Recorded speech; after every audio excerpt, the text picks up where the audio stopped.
Hi there, I'm Dr. Fluttershy, and this is Tactical Knowledge's episode of Pokemon Trainer Stereotypes. Now, let's face it, tacticians, as much as we all love our Pokemon, we all generally also fall under certain stereotypical roles, simply because of the Pokemon we pick.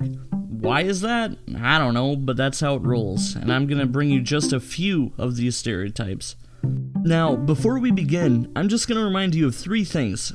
First of all, these stereotypes aren't meant to be taken seriously. Like, really, you're hearing what? The general image of a trainer is based on a single Pokemon they are using from a yellow pony wearing a Ushanka, so don't take it seriously. Secondly, I'm the voice actor, so don't blame me or yell at me. Direct all of your blaming and yelling at Impy for writing the script and listing the Pokemon in this video and having me read it and record it.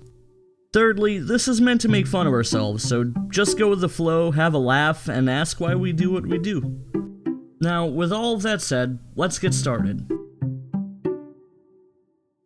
Now, you could say that people who use Mega Gardevoir just like how dedicated it is to being our waifu, but I think the real reason why people use it is for the pixelated hyper voice.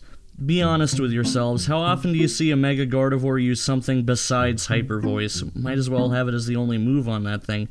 And really, people, male Gardevoir does exist, stop assuming it's gender. I know we all want Mega Flygon. Impy wanted it too. He really held on to the hope for a Gen 7 Mega Flygon, but let's face the facts. Flygon's time was Gen 3 before Garchomp showed up and showed how it was better.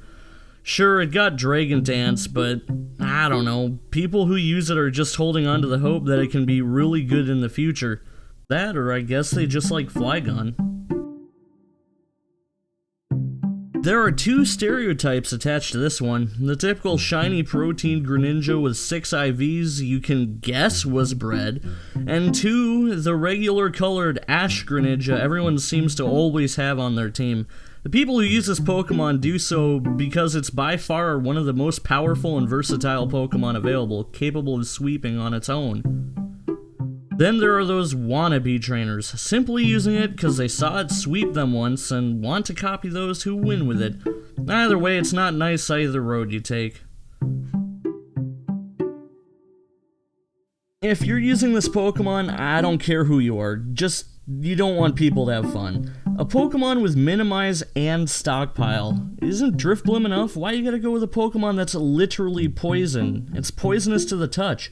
And when you're facing it, you always deal just enough damage for it to eat its berry and carry on minimizing and stockpiling. Even the Call of Duty, League of Legends, and Dota 2 communities aren't nearly as toxic as this thing is. Just don't even think about using this. Now, some might say Dragonite takes skill, judging how much damage it will actually take to win it, kill it, training it enough to use a weakness policy, and ensuring you set the field up so the original Pseudo Legendary can reign supreme. Then, there's the fact that its ability removes that worry away, that need to think away, and gives you a free weakness policy set up with a Dragon Dance to boot.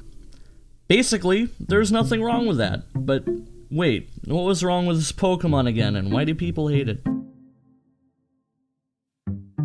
Now, this is a Pokemon that looks cool, has a cool dex, has a really cool background with another Pokemon, possibly leading to a potential rivalry, and even a spin-off series which could be based off of Shakespeare's Romeo and Juliet. Then you look at its stats, and realize it doesn't have the best of a use in comp. Then you feel sad inside for the really cool-looking snake, because it has so much potential. Makes you think, if only it learned to Intimidate.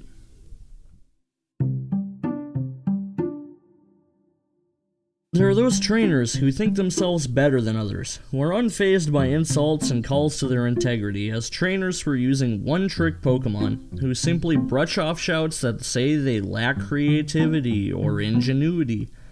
This is the Pokemon that those people use because nothing will really faze them, and that's how they are. They are unafraid of using simple gimmick strategies that people can see a mile away. They have no qualms about using Pokemon that are straightforward about their overall strategy and don't give two slowpokes tales about anything. They only care about the win, and only care about how many turns it will take them to win. You should fear those people as they are the hardest to counter, yet they're the easiest to predict. Okay, so there you go. Just a few of the many, many stereotypes of trainers who use just a few of the Pokemon you know all about. If you have a stereotype of a Pokemon you know, go ahead and list it down below in the comments. Once again, I'm Dr. Fluttershy of Tactical Knowledge, and if you like this video, go ahead and share it around. Maybe even subscribe if you really like the channel. We'll see you around.